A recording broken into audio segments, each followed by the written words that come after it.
So I had an early morning today. Again, I don't even know what Australia time is. Everything's different. By example, when you guys are watching the fights tomorrow, it will be on at 10 o'clock Eastern, Saturday. It will be going on Sunday morning here for us, right? So time change is all I'm trying to say. When Ariel and I do Ariel and the Bad Guy, Ariel reports to set in New York at noon. Well, that gave me a call time of 2 a.m. today. All right. So I'm up, I'm showered, I'm suited, I'm booted. I'm on set at 2 o'clock. And Ariel and I end up in a little bit of a dust-up, as is known to happen when he attempts to share his opinions with me of the sport. But the topic had to do with Conor McGregor. And he was asking, the topic was, is Frankie Edgar versus Conor McGregor next? Now, that is one topic that won't go away. The talk of Frankie Edgar and Conor is kind of one of the few call-outs that Conor has done that got responded to by the opponent, in this case Frankie, that still lives on past a 48-hour period. Now it's to the point where coaches on both sides are saying they want the fight. Conor is still saying he wants it. Frankie is still saying he wants it, which is interesting. A little bit of a weird match, particularly after Frankie announces he's going down to 135 pounds. He's now going to change course and not only go back to the weight class he just left, he's going to go even one up. It's just interesting. Interesting that that's the one that stuck. The problem I have with predicting the fight is going to happen, Dana just announced that for the December card in Vegas, Frankie is going to be fighting Sterling at 135, which leaves a fight with Conor at 155 at the first of the year, which I interpret to mean January and no later than February when you hear the term first of the year. It's a little bit of a loose term. It leaves that completely off the table. It's musical chairs, the music stopped, and the only one not sitting down is Justin Gaethje. So it appears that Conor will be fighting Justin Gaethje, but it is relevant to say that historically over the last 3 months, anybody in the 155-pound division who has been in a featured fight on a pay-per-view, oh, and by the way, wins, immediately through social media gets called out by Conor McGregor. So to add to the fact that, yes, as it sits right now at the time that you guys are listening to this, sure, Justin Gaethje is the most likely opponent. I agree.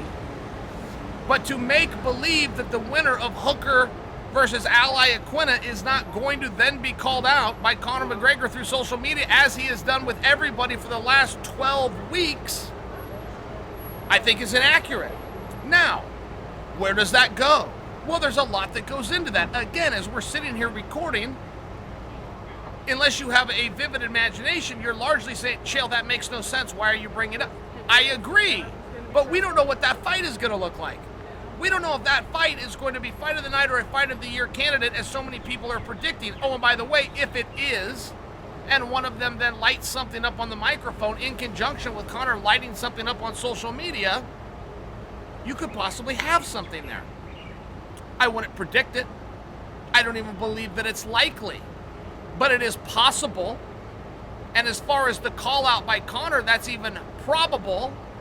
And when you're only left with one option right now that we all agree, which is Justin Gaethje, if my deduction, if the information we're given that Frankie's going to be fighting Sterling, if that's all true, then at least you have an opportunity for some level of parity and you can have a fun conversation. Helwani could not believe I was saying this. That is insane, he tells me. All the way down to that Justin Gaethje is the only likely guy left. As a matter of fact, Frankie Edgar makes the most sense. And why does Frankie make sense? Because Frankie is the perfect opponent for Conor. Coming off of 2 losses, going up in weight class, he would be a great way for Conor to get back on track. Now that's what pissed me off. First off, that's not how this sport is done. That's just not the way this sport is trying to get a guy back on track, trying to get a guy a win. And by the way, what the hell do you think back on track means? Which is what I asked Ariel. He goes, get him back in the win column. I said, why would anybody want to get him in the win column? I said, nobody's trying to do that. He goes, oh, there's some businessmen in Las Vegas that want to get him back on the win track. I go, man, are you not paying attention? He hasn't got his ass in there since 2017. He hasn't won a fight in either sport since 2017. There is no make-believe land where Conor gets back on track, if you mean that to be the good old days where he was fighting 3 and 4 times a year. The best case scenario that you could hope for right now is to just get Conor in there. There is no likely predictable scenario where you ever see him fight 2 more times.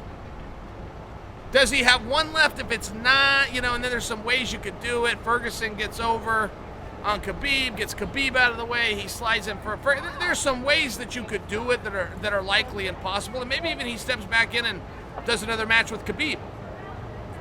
Maybe some things are right and he deep down is a competitor. He showed that at one point in his life. He hasn't showed that lately, but maybe that's still who he is. There's still not a scenario where you see him in there more than twice.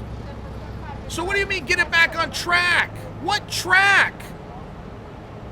The one that culminated with his last successful performance 2.5 years ago? What track are you referring to?